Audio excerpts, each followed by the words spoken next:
अच्छा, देवसर कुलगाम में लोगों ने जोरदार एहतजाजी मुहिम का आगाज किया। अवामी बहबूद कमेटी देवसर के ज़ेर एहतमाम एहतजाज में मुख्तलिफ सियासी जमातों, औक़ाफ़ कमेटी के अलावा सिविल सोसाइटी मेंबरान ने शिरकत की। उन्होंने म्यूनसिपैलिटी को डी नोटिफाई करने के लिए सरकार से मुदाखलत की अपील की। कड़े सिक्योरिटी बंदोबस्त के बीच देवसर में मुकम्मल हड़ताल रही। तमाम कारोबारी इदारे बंद रहे। लोगों ने म्यूनसिपल कमेटी के रोल को नाक़िस और गैर ज़रूरी करार देते हुए इलाके को BDO से जोड़ने की मांग की है। वाले समय में जन आंदोलन कायम होगा, मास प्रोटेस्ट होगा। पहला FIR अगर गवर्नमेंट को करना है वो आबिद खान को करे। आज हमने संकल्प लिया, जिस तरह ब्रिनिल लामड़ गंगार लोगों को मैंने आश्वासन दिया कि डिलिमिटेशन में आपको दूसरे से मिलाए जाएंगे।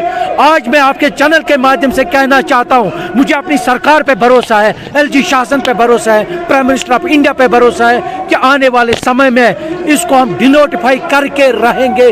जद्दोजहद हमारा जारी रहेगा, क्योंकि यहाँ की घास चराई भी हड़प हो रही है बगैर किसी इजाज़त के।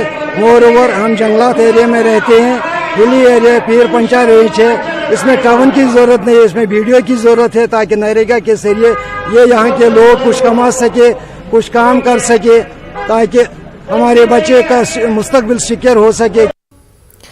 महकमे दी तरक्यात में काम करने वाले GRS मुलाजमीन ने अवंतीपुरा में खामोश एहतजाज किया। उन्होंने अपनी बात इंतजामिया तक पहुंचाने की कोशिश की।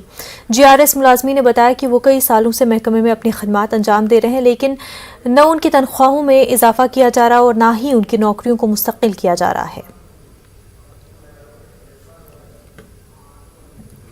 पीसफुल प्रोटेस्ट एक दर्ज कराएं, जिसका मकसद ये है कि हम एडमिनिस्ट्रेशन को एक स्ट्रॉन्ग मैसेज देना चाहते हैं कि हमारी जो जेन्युइन डिमांड्स हैं उनको जल्द अज जल्द पूरा किया जाए।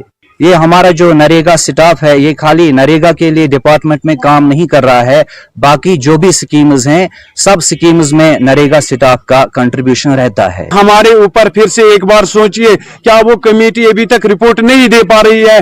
क्या वो कमेटी इन गरीब लोगों को, क्या गरीब लोगों के इस 6800 पर क्या उन्हें कोई नजर नहीं है? क्या वो नजरसानी हमारे साथ नहीं कर सकते हैं कि वो क्या वो हमारी सैलरी को एक बार हाइक नहीं कर सकती है? अगरचे ये पावर बनता है स्टेट गवर्नमेंट का कि वो कोई भी डिसीजन ले सकता है, लेकिन फिर बार बार हमारे जो ये मसले को टाला क्यों जा रहा है?